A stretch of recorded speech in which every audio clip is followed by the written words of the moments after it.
സമകാലികം. 90കളിൽ ബാല്യം ചെലവഴിച്ചവരുടെ മധുര സ്മരണകളിലൊന്നാണ് കാർട്ടൂണുകൾ. വൈകിട്ട് സ്കൂൾ വിടുമ്പോൾ DD മെട്രോ ചാനലിലെ കാർട്ടൂണുകൾ കാണുവാനായി വീട്ടിലേക്ക് ഓടിയിട്ടുണ്ട് അവരിൽ പലരും. അന്ന് സ്കൂളുകളിലെ കളിചിരികൾക്കും മൈതാനത്തെ ക്രിക്കറ്റ്, ഫുട്ബോൾ, ബാഡ്മിന്റൺ മുതലായ കായിക വിനോദങ്ങൾക്കും ശേഷമായിരുന്നു കാർട്ടൂണുകൾ കണ്ടിരുന്നത്. ഇന്ന് കഥ അല്പം മാറി. മൈതാനങ്ങൾ അപ്രത്യക്ഷമായി. എന്നാൽ കാർട്ടൂണുകൾ പണ്ടത്തെക്കാളും സുലഭമായി. മീനയുടെയും മൗഗ്ലിയുടെയും മിക്കി മൗസിന്റെയും സ്ഥാനം വിചിത്ര മലയാളം പറയുന്ന പുതിയ കഥാപാത്രങ്ങൾ കൈയടക്കിയിരിക്കുന്നു. 1 വയസ്സുള്ള കുഞ്ഞുങ്ങൾ പോലും മൊബൈൽ സ്ക്രീനിൽ കാർട്ടൂൺ കണ്ടുകൊണ്ടാണ് ഭക്ഷണം കഴിക്കുന്നത്. അച്ഛനും അമ്മയും അവരവരുടെ മുറികളിൽ കഥ കടച്ചിരുന്ന് കമ്പ്യൂട്ടറുകളുടെ മുന്നിൽ ജോലി ചെയ്യുമ്പോൾ 4 വയസ്സുകാരിയും 5 വയസ്സുകാരനുമൊക്കെ മൊബൈൽ സ്ക്രീനിൽ മണിക്കൂറുകളോളം കാർട്ടൂണുകൾ കാണുന്നു. കാർട്ടൂണുകൾ കുട്ടികളുടെ ഭാഷയെയും മാനസിക വികാസത്തെയും ഇന്നത്തെ കാലത്ത് എങ്ങനെയാണ് സ്വാധീനിക്കുന്നത്? ഇപ്പോൾ കാർട്ടൂൺ കുട്ടികൾക്ക് വളരെ രസകരമായ ഒരു മാധ്യമമായി മാറിയിരിക്കുന്നു. അടുത്ത കാലത്താണ് കാർട്ടൂൺ വളരെ പ്രശസ്തമായത്. മുമ്പ് കാലത്ത് ബാലവാസികളിലും മറ്റും ഉണ്ടായിരുന്ന കാർട്ടൂൺ ചിത്രങ്ങൾ ഇപ്പോൾ നവമാധ്യമങ്ങളിലൂടെ നന്നായി പ്രചരിപ്പിക്കപ്പെടുന്നുണ്ട്. കാർട്ടൂണുകളിൽ ഭാഷാപരമായ ന്യൂനതകൾ കാണപ്പെടുന്നുണ്ട് എന്ന് നിരീക്ഷിക്കുന്നു ബാലസാഹിത്യ ഇൻസ്റ്റിറ്റ്യൂട്ട് ഡയറക്ടർ പള്ളിയറ ശ്രീധരൻ. വളരെ നല്ല ഒരു ഭാഷാ ശൈലി കാർട്ടൂൺ ഇല്ല എന്നുള്ളതാണ് ഇതിന്റെ ന്യൂനതയായി പറയാവുന്നത്. ചെറിയ വാക്കുകളിലൂടെ ആശയങ്ങൾ പ്രകടിപ്പിക്കാൻ തീർച്ചയായിട്ടും കാർട്ടൂൺ സഹായകമാണ്. കഥ പറയുമ്പോൾ പ്രത്യേകിച്ചും ചിത്രങ്ങൾ കൂടി ഉള്ളതുകൊണ്ട് കുട്ടികൾക്ക് കൂടുതൽ മനസ്സിലാവുന്ന കാര്യത്തിനും സംശയമില്ല. വലിയ കുട്ടികളെക്കാൾ, മുതിർന്ന കുട്ടികളെക്കാൾ ചെറിയ കുട്ടികൾക്കാണ് കാർട്ടൂണോട് കൂടുതൽ താല്പര്യമുള്ളത്. പക്ഷേ ഇതിന്റെ ഒരു പ്രധാന ന്യൂനത ഭാഷാപരമായിട്ടുള്ള ഒരു കാര്യം ഇതിൽ ശ്രദ്ധിക്കപ്പെടുന്നില്ല, അല്ലെങ്കിൽ ശ്രദ്ധിക്കാൻ സാധിക്കുന്നില്ല എന്നുള്ളത് ഒരു ന്യൂനതയാണ്. കാരണം പ്രായമാകുന്നതിന് മുമ്പ് കുട്ടികൾക്ക് ഏത് രീതിയിലുള്ള തെറ്റ് കിട്ടിയാൽ പോലും അത് ശരിയാണെന്ന് ബോധ്യപ്പെടാനുള്ള അവസരം കുട്ടികൾക്കുണ്ടാകും. പക്ഷേ ചെറിയ കുട്ടികളെ സംബന്ധിച്ചോളം 10, 15, 12 വയസ്സൊക്കെ ഉള്ള കുട്ടികൾക്ക് പഠിക്കുന്ന സമയത്ത് ഭാഷാപരമായിട്ടുള്ള കാര്യങ്ങൾ വളരെ ശ്രദ്ധിക്കപ്പെടുന്നുണ്ട്. അവര് ഓരോ വാക്കുകളും സന്ദർഭങ്ങളൊക്കെ ശ്രദ്ധിക്കുന്നുണ്ട്. ആ ശ്രദ്ധിക്കുന്ന അവസരത്തിൽ ഒരു ഭാഷാപരമായ ന്യൂനത ഈ കാർട്ടൂൺ ചിത്രങ്ങൾ കാണുന്നുണ്ട്. അത് ഞാൻ പലപ്പോഴും ആലോചിക്കുന്നുണ്ട് എങ്ങനെ പരിഹരിക്കാം എന്നുള്ള കാര്യം. ഒരു ചിത്രം കൊടുക്കുമ്പോൾ, കാർട്ടൂൺ ചിത്രം കൊടുക്കുമ്പോൾ ചിത്രത്തിനാണ് കൂടുതൽ പ്രാധാന്യം കൊടുക്കുന്നത്. വാക്കുകൾക്ക് പൊതുവെ പ്രാധാന്യം കൊടുക്കാറില്ല. ഇപ്പം വാക്കുകളൊന്നും ഇല്ലെങ്കിൽ പോലും ചിത്രങ്ങൾ നോക്കി കാര്യങ്ങൾ മനസ്സിലാക്കാൻ സാധിക്കും. പക്ഷെ അത് പോരാ എന്നുള്ളത് കൊണ്ടാണ് കാർട്ടൂണിൽ വാക്കുകൾ കൊടുക്കുന്നത്. പക്ഷെ അത് ഭാഷാപരമായിട്ടുള്ള ഒരു ന്യൂനത ഇല്ലാതെ ആക്കാൻ ശ്രദ്ധിക്കണം എന്നുള്ളതാണ് എനിക്ക് അഭിപ്രായപ്പെടാനുള്ളത്. പരിമിതിയുണ്ട്. പ്രത്യേകിച്ചും ഒരു ചിത്രത്തിൽ കുറച്ച് കൂടുതൽ വാക്കുകൾ ഉൾപ്പെടുത്താൻ പ്രയാസം ഉണ്ട്. എങ്കിൽ പോലും കഴിയുന്നത്ര ഭാഷാപരമായിട്ടുള്ള ഒരു ന്യൂനത പരിഹരിച്ചുകൊണ്ടുള്ള ഒരു സമീപനം സ്വീകരിക്കണം എന്നാണ് എനിക്ക് നിർദ്ദേശിക്കാനുള്ളത്. കാർട്ടൂൺ കഥാപാത്രങ്ങളുടെ ചലനത്തിലെയും സംസാരത്തിലെയും ചടുലത കുട്ടികളുടെ മാനസിക വികാസത്തെ ദോഷകരമായി ബാധിക്കുന്നു. സ്പെഷ്യൽ എഡ്യൂക്കേറ്റർ വിനയ AS.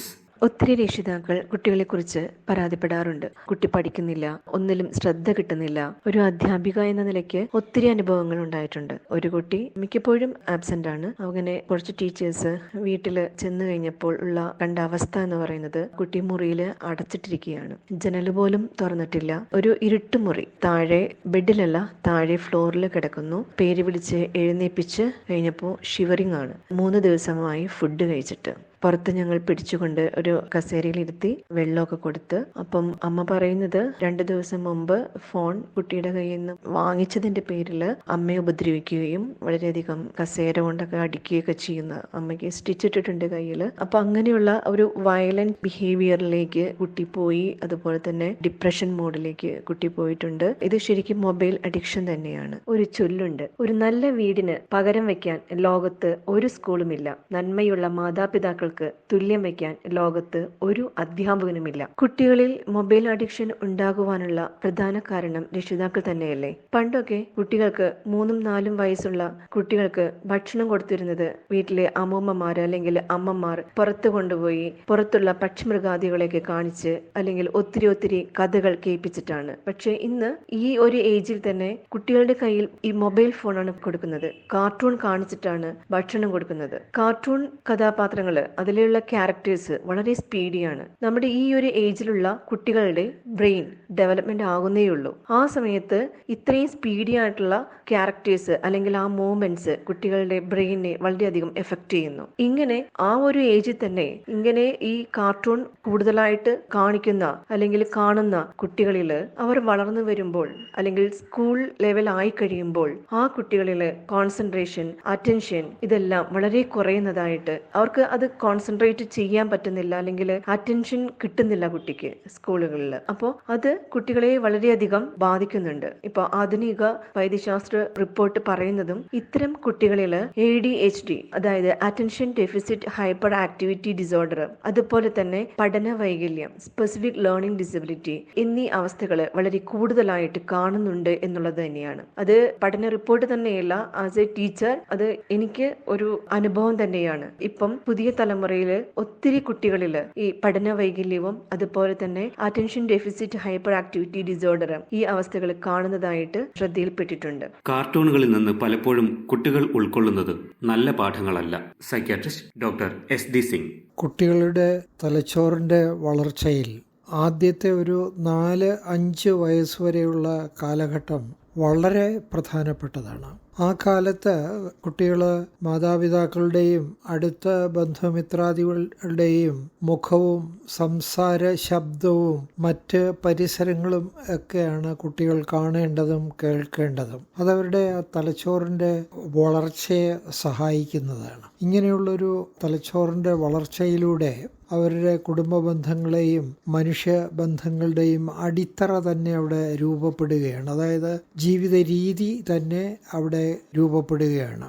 അവർ ശ്രദ്ധ കേന്ദ്രീകരിച്ച് ചെയ്യേണ്ട പ്രവൃത്തികളും അക്കാലത്ത് മുതിർന്നവരുടെ ശിക്ഷണത്തിൽ അല്ലെങ്കിൽ മുതിർന്നവരെ മാതൃകയാക്കി കുട്ടികൾ ശീലിക്കേണ്ടതാണ്. അങ്ങനെ ശീലിക്കുമ്പോഴാണ് മനുഷ്യ സഹജമായ കഴിവുകൾ ഉള്ളവരായി കുട്ടികൾ വളർന്നു വരുന്നത്. മറിച്ച് ഈ കുട്ടികളുടെ ശ്രദ്ധ മാറ്റി നിർത്താനും അവരുടെ വികൃതികളിൽ നിന്ന് അവരെ അകറ്റി നിർത്താനും ഒക്കെ ആയിട്ട് അവർക്ക് മൊബൈൽ ഫോൺ എടുത്തു കൊടുക്കുക അല്ലെങ്കിൽ കാർട്ടൂൺ ഇട്ട് കൊടുക്കുക, ഇതെല്ലാം ചെയ്തു കഴിയുമ്പോൾ കുട്ടികളുടെ ആ വൈകാരികമായ വളർച്ച, വേറൊരു തരത്തിൽ പറഞ്ഞാൽ ആ തലച്ചോറിൻ്റെ വളർച്ച, അതിനെയാണത് ബാധിക്കുന്നത്. അപ്പം അങ്ങനെ വരുമ്പോൾ കുട്ടികൾ കാർട്ടൂണിൽ നിന്നും വികൃതമായ ഭാഷയും ആ കാർട്ടൂണിൽ കാണുന്ന കൗശലങ്ങൾ ജീവിതത്തിൽ പ്രായോഗികമാക്കാനുള്ള രീതികളും ചിലതരം ചെറുതും വലുതുമായിട്ടുള്ള വഞ്ചനയുടെ പാഠങ്ങളുമൊക്കെ ആയിരിക്കും കുട്ടികൾ പഠിക്കുക. ഈ സ്ക്രീനിലാകുമ്പോൾ അതിങ്ങനെ കുട്ടികളെ കൈവിരലുകൊണ്ട് ഓരോ സ്ക്രീൻ മാറ്റി മാറ്റി ശീലിക്കുന്നത് നമുക്ക് കാണാം. പക്ഷേ നമ്മുടെ നിത്യജീവിതത്തിലെ അടുക്കും ചിട്ടയുമുള്ള ഒരു കുടുംബത്തിലെ ഒരു ജീവിത രീതി നമുക്കങ്ങനെ പെട്ടെന്ന് മാറ്റാവുന്നതല്ല. എന്ന് പറഞ്ഞാൽ നിത്യജീവിതത്തിലെ ഒരു കുടുംബത്തിലെ സംഭവങ്ങളും കടമകളും കർത്തവ്യങ്ങളും അതൊരു അടുക്കോടും ചിട്ടയോടും കൂടി കൊണ്ടുപോകുന്നതിന് മാതാപിതാക്കൾ നേതൃത്വം കൊടുക്കുകയും കുട്ടികളായ ഒരു ജീവിത രീതിയിലേക്ക് കൊണ്ടുവരികയും ചെയ്യുകയാണ് വേണ്ടത്. പകരം കുട്ടികളുടെ കയ്യിൽ വളരെ ചെറുപ്രായത്തിലെ ഈ കമ്പ്യൂട്ടറും മൊബൈൽ ഫോണും അതുപോലെയുള്ള ഗാഡ്ജറ്റ്സ് എടുത്ത് കൊടുക്കുകയാണെങ്കിൽ കുട്ടികൾ പൊതുവെ അവർക്ക് ആ ഒരു സന്തോഷവും ശബ്ദവും നിറങ്ങളും അതെല്ലാം തേടിപ്പോകുമ്പോൾ അതെല്ലാം കാണുമ്പോൾ അവർക്കുണ്ടാകുന്ന ഒരു പ്രത്യേകം തരം ഉന്മേഷം ആണ് ഉണ്ടാകുന്നത്, ഒരു സന്തോഷമാണ് ഉണ്ടാകുന്നത്. അവിടെ കുട്ടികൾ അച്ഛൻ്റെയും അമ്മയുടെയും മുഖമാണ് കണ്ടുപഠിക്കാനുള്ളത്. കുട്ടികൾ നന്നായി സംസാരിക്കാൻ പഠിക്കുന്നത് വരെ സ്ക്രീനുകൾ ഒഴിവാക്കുന്നതാണ് അഭികാമ്യം. ഇപ്പോൾ രക്ഷകർത്താക്കൾ തന്നെയാണ് പലപ്പോഴും കുട്ടികളുടെ അടുക്കും ചിട്ടയും ഇല്ലാത്ത ഈ കാർട്ടൂണിലേക്കും മറ്റ് സ്ക്രീൻ പ്ലേകളിലേക്കും ഗെയിമുകളിലേക്കും ഒക്കെ കുട്ടികളെ നയിച്ചു കൊണ്ടുവരുന്നത്. പക്ഷെ ക്രമേണ കുട്ടികൾ അതിലേക്ക് അവരുടെ ശ്രദ്ധ കൂടുതലായി കഴിയുമ്പോൾ കുട്ടികൾക്ക് അതിലേക്കായിരിക്കും കൂടുതൽ ശ്രദ്ധ. അപ്പോൾ പിന്നെ കുട്ടികളുടെ ആ രീതി മാറ്റാൻ സാധ്യമല്ല. അപ്പോൾ കുട്ടികൾക്ക് സ്ക്രീനിലേക്ക് കൂടുതൽ ശ്രദ്ധയായി കഴിഞ്ഞാൽ കുട്ടികളുടെ കുടുംബ ബന്ധങ്ങളും മനുഷ്യബന്ധങ്ങളും എല്ലാം വികൃതമാകാൻ സാധ്യതയുണ്ട്.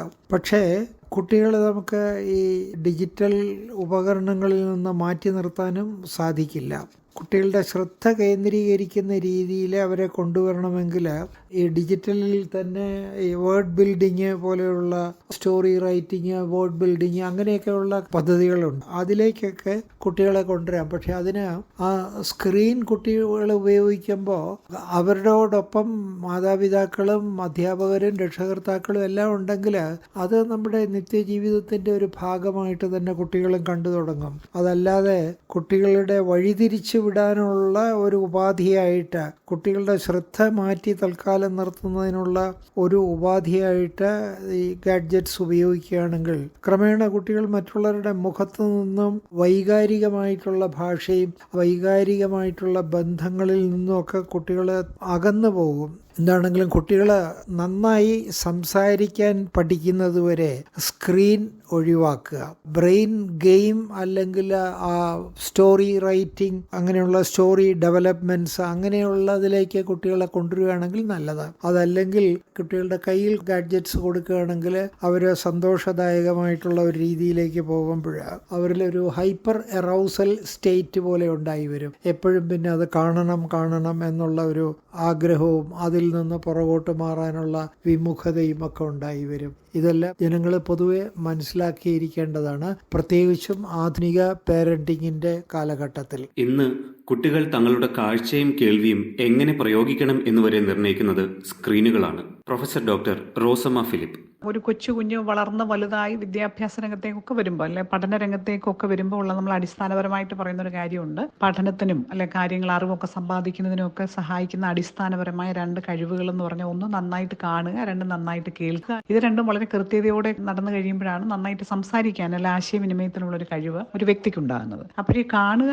കേൾക്കുക എന്ന് പറയുന്നത് വളരെ ഒരു വ്യത്യസ്ത തലത്തിൽ എത്തി നിൽക്കുകയാണ് ഇപ്പോൾ. ഒന്ന്, കാണുന്നതും കേൾക്കുന്നതും ഒക്കെ പ്രധാനമായിട്ടുള്ള സ്ക്രീൻ ബേസ്ഡ് ആയിട്ടുള്ള കാര്യങ്ങൾ എന്നുള്ളതാണ് നമ്മൾ നേരിടുന്ന ഏറ്റവും വലിയൊരു വെല്ലുവിളി. ഏതെങ്കിലും ഒരു ഡിജിറ്റൽ സംവിധാനത്തിന്റെ സഹായത്തോടെയുള്ള കാഴ്ചയും കേൾവിയുമാണ് കുഞ്ഞുങ്ങൾക്ക് കൂടുതലായിട്ട് ഇപ്പോൾ ഉള്ളത്. അതുകൊണ്ട് അവരുടെ കാഴ്ചയും കേൾവിയും കുറച്ച് അരിച്ചെടുക്കപ്പെട്ടതാണ്, അല്ലെങ്കിൽ ഒരു ഫിൽറ്റേർഡ് ആണ് എന്ന് വേണമെങ്കിൽ പറയാം. ഉദാഹരണത്തിന് ഇപ്പോൾ ഒരു കുട്ടി കാർട്ടൂണിന്റെ മുമ്പിലിരുന്ന് കണ്ടുകൊണ്ടിരിക്കുകയാണെന്ന് വിചാരിക്കാം. ആ സമയത്ത് ആ കുഞ്ഞിനെ അതിന്റെ അമ്മയോ അല്ലെ ആരെങ്കിലും മോനെ വാ എന്നൊക്കെ വിളിച്ചാൽ അത് കേട്ടതായി പോലും ഭാവിക്കാറില്ല എന്ന് നമുക്ക് തോന്നുന്നു, എന്നതിനപ്പുറത്ത് കേൾക്കാറ് പോലുമില്ല എന്നുള്ളതാണ് ശരി. അപ്പം കാഴ്ച എന്ന് പറയുന്നതും കേൾവി എന്ന് പറയുന്നതും എനിക്ക് എന്താണോ വേണ്ടത് അതിലേക്ക് മാത്രമായിട്ട് ചുരുങ്ങുന്ന ഒരു പ്രത്യേക തരത്തിലുള്ള അവസ്ഥയിലേക്ക് കുട്ടികൾ എത്തിപ്പെടുകയാണ്. അവർക്ക് അതുപോലെ തന്നെ കാഴ്ചയിൽ വ്യത്യസ്തമായിട്ടുള്ള പശ്ചാത്തലത്തിൽ നിന്നുകൊണ്ട് ഒരു കാര്യം കാണുന്നതിനുള്ള കഴിവും നന്നേ കുറഞ്ഞിട്ടുണ്ട്. ഉദാഹരണത്തിന് നമ്മളിപ്പോൾ പ്രകൃതിയിലേക്ക് നോക്കിയിട്ട് ഒരു കിളിയെ കാണുന്നു എന്ന് പറഞ്ഞാൽ ആ കിളി ഇരിക്കുന്ന ഒരു മരമുണ്ട്, അല്ലെ ചെടിയുണ്ട്, ചുറ്റുപാടുണ്ട്, ആകാശമുണ്ട്,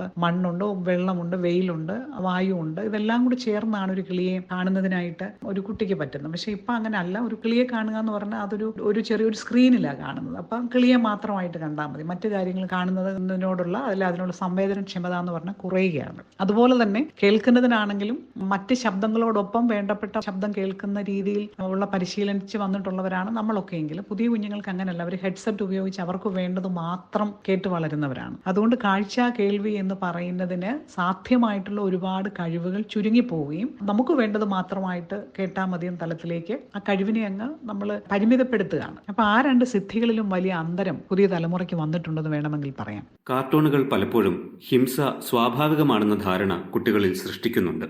ഇനി കുട്ടികൾ ഇഷ്ടപ്പെടുന്ന കാർട്ടൂണുകൾ, കുട്ടികൾ കളിക്കുന്ന ഗെയിമുകൾ, ഇത് രണ്ടിനും അവരുടെ വിചാരങ്ങളിൽ വലിയ മാറ്റങ്ങൾ ഉണ്ടാക്കാൻ കഴിഞ്ഞിട്ടുണ്ടെന്നുള്ളത് ലോകത്തെമ്പാടും പഠനങ്ങൾ നടത്തി തെളിയിച്ചിട്ടുള്ളതാണ്. ഒരുപക്ഷെ ഇന്ത്യയിലും കേരളത്തിലുമൊക്കെ ഇത്തരത്തിലുള്ള സ്ക്രീൻ അഡിക്ഷൻ ഒക്കെ കുട്ടികളിൽ ഉണ്ടാകുന്നതിന് വളരെ മുമ്പ് തന്നെ, ഒരു 20 വർഷങ്ങൾക്ക് മുമ്പ് തന്നെ പാശ്ചാത്യ രാജ്യങ്ങളിൽ ആരംഭിച്ചു കഴിഞ്ഞിരുന്നല്ലോ ഇത്തരത്തിലുള്ള ചില മാറ്റങ്ങൾ. അപ്പോൾ അവിടെ ഇത്തരത്തിൽ കുട്ടികൾ ഡിജിറ്റൽ അഡിക്ഷൻ ആകുന്ന സമയത്ത് തന്നെ നടത്തിയ ഗവേഷണങ്ങൾ പറയുന്നത് കുട്ടികളുടെ മാനുഷികത വളർത്തുന്നതിന് ഇത് ഒരുപാട് തടസ്സങ്ങൾ ഉണ്ടാക്കുന്നു എന്നുള്ളതാണ്. ഉദാഹരണത്തിന് കുട്ടികളുടെ ഗെയിമുകൾ, കുട്ടികൾ കാണുന്ന കാർട്ടൂണുകൾ, ഇവയുടെ രണ്ടിന്റെയും ഒരു പ്രധാനപ്പെട്ട ഒരു അടിസ്ഥാനപരമായിട്ട് അതിൽ അടങ്ങിയിരിക്കുന്ന കാര്യം, ഒന്ന് വയലൻസ്, 2 അഗ്രഷനാണ്. ഇത് രണ്ടുമാണ്. വിജയിക്കണം, നമുക്ക് ഏത് തരത്തിലും വിജയിക്കണം. ആ വിജയിക്കുന്നതിന് പിന്നെ ഹിംസയാകാം, വിജയിക്കുന്നതിന് ഏത് തരത്തിലുള്ള ആക്രമണങ്ങളും ആകാം എന്നുള്ള ധ്വനി എല്ലാ കാർട്ടൂണുകളിലും ഉണ്ട്. മറ്റുള്ളവരെ ഉപദ്രവിക്കുക എന്ന് പറയുന്നത് വളരെ സ്വാഭാവികമായിട്ടുള്ള ഒന്നാണ്. അതിൽ പ്രത്യേകിച്ച് ഒന്നും ചിന്തിക്കേണ്ടതായിട്ടില്ല. എനിക്ക് വിജയിക്കാനായിട്ട് മറ്റൊരാളെ മൃഗങ്ങളെ വേണമെങ്കിൽ വളരെ പെട്ടെന്ന് കൊല്ലാം, നശിപ്പിക്കാം എന്നുള്ള ധ്വനികളുള്ള കാർട്ടൂണുകളാണ് കുട്ടികൾ കാണുന്ന പലതും. എന്നാൽ അതേസമയം തന്നെ ചില